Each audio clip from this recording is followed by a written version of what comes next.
Hi, boys and girls. This is Ms. Kathy. I'm so happy you've joined me today for another story just for you. Lucy and the Light by Heistand. By now, Lucy was so worried that she could hardly keep from crying. She sat down on a large rock by the shore to watch for her father. The waves splashed higher and higher as the sun began to set and the shadows lengthened.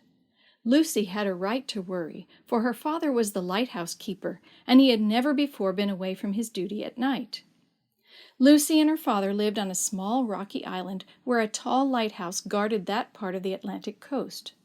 In her father's hands rested the responsibility of keeping the lamp lighted to warn the great ships to steer clear of dangerous rocks. This day, as he had done many times before, father had taken his small boat and gone to the mainland to buy supplies. Dusk was now creeping in, and still there was no sign of him. A wind had sprung up, and waves roared against the rocks as if trying to catch Lucy's feet. She moved back a little and strained her eyes to see over the white foam.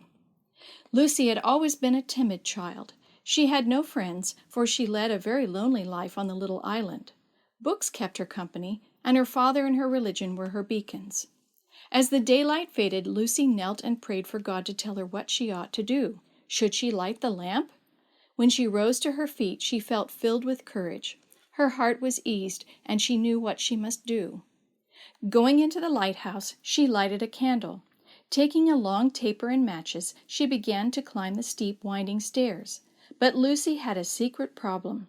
She was terribly afraid of heights.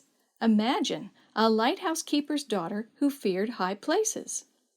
Lucy had tried very hard to overcome this fear, and she didn't think her father had even guessed it. On this lonely, stormy night, it took a lot of courage to climb those steep stairs alone. But up she went. She tried to shield the flickering candle with her body. This was long before everyone had electric lights. Grasping the cold metal railing tightly, she climbed as quickly as she could, not once daring to look down into the depths below. Reaching the platform at the top of the tower, she studied the large light for a moment. She had watched her father light it many times, but she had never done it by herself. It was almost dark now, and the wind was raging in a fury. Angry waves pounded against the lighthouse so that it trembled. With a deep breath, Lucy lighted the long taper. Standing on tiptoe, she lighted all the big burners. A prayer for help slipped between her lips as she adjusted the valves and waited for the pressure to build up. Then, as the large lantern flared into life, bright and clear and glowing, flashing out for miles across the ocean, she cried with all her heart, "Thank you, God!" and her cheeks were wet with tears of tension and relief. All that night Lucy waited. Her worry over her father's absence and her fear that the light might fail kept her awake. When at dawn the fury of the wind and the waves subsided, Lucy took up her watch on the shore again. There at last was father's small boat coming through the gray mists. She ran into her father's arms as soon as he beached the boat. "Thank God, my child, that you lighted the lamp," he cried, stroking her fair hair. "What happened, father? Are you hurt or ill?" She hugged him tightly. "2 men stopped me at my boat yesterday afternoon. They detained me by force so I couldn't get home to light the lamp. They kept me a prisoner in a small shed. They belonged to a gang that planned to rob ships that would be wrecked on the rocky coast when there was no light to warn them off. But when the men saw the light come on, they knew that their plan had failed. They let me go, but I didn't dare to cross the rough water in the night. Oh, Lucy, I'm so proud of you." "I was worried and frightened, father, and I could never have done it alone."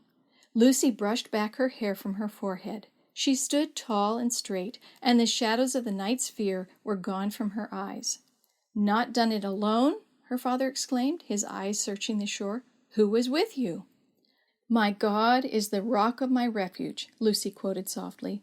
"His hand guided me, his strength gave me strength, and his presence cast out all my fear."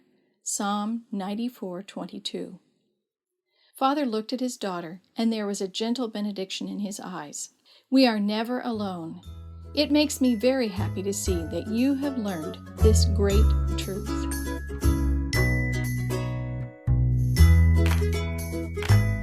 The story you have heard today is from God's Greatest Stories, written by various authors and compiled by Randy Fischel. and used with permission from the Pacific Press Publishing Association.